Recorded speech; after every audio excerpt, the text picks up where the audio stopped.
Have religious leaders failed to bring sanity and be the voice of reason between political players ahead of the August 8th general election? Well, already there is division among religious leaders on the manual voter identification and transmission if technology fails. And now human rights activist Reverend Timothy Njoya is asking the religious leaders to steer clear of this debate and concentrate instead on mediating between CORD and Jubilee leaders. Here's Chris Thairu with more. Religious leaders were credited for brokering a truce between politicians affiliated to CORD and Jubilee when the opposition was staging weekly protests across the country, calling for the removal of Isaaca's son Tim on grounds that they can't be trusted to conduct a free and fair election.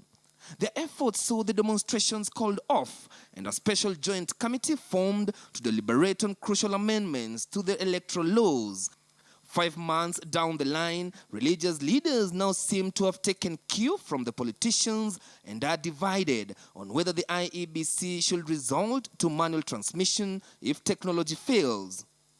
All technological gadgets fail one time or another, and therefore the idea of having a standby alternative would always be a wise decision. We would have advised them not to do it just like that, but to get their fellow opposition members to discuss these things, because these things are not belonging to individual.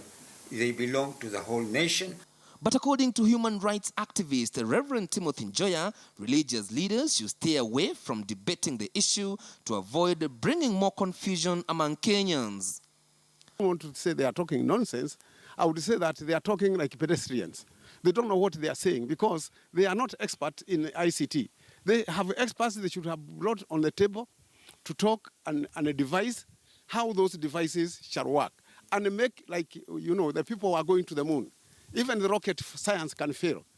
Njoya argues that religious leaders should be a voice of reason by bringing political players to a negotiating table when there is a crisis. In 2005, during the referendum between Orange and Banana and the 2007 post-election violence, religious leaders were blamed for taking sides and being unable to broker dialogue between the warring teams. But all the church do is to offer alternative resolution mechanisms and become actually a credible neutral arbiter.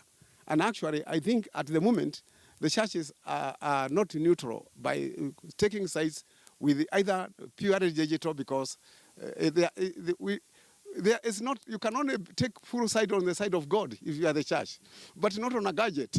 Challenge with the church in this country is that it is populated by highly politicized and ethnicized prelates. They are prelates who are not governed by the spirit of Christ, but by the political exigencies of the day. And because of that, they take the same decisions as any layman would be taking out there. The Kenyan flock is a shepherdless flock.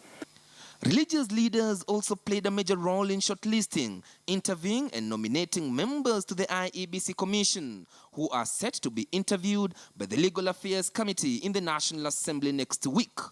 All eyes will be on the religious leaders to see the move they make, given that the opposition has threatened to go back to the streets if the electoral laws are amended.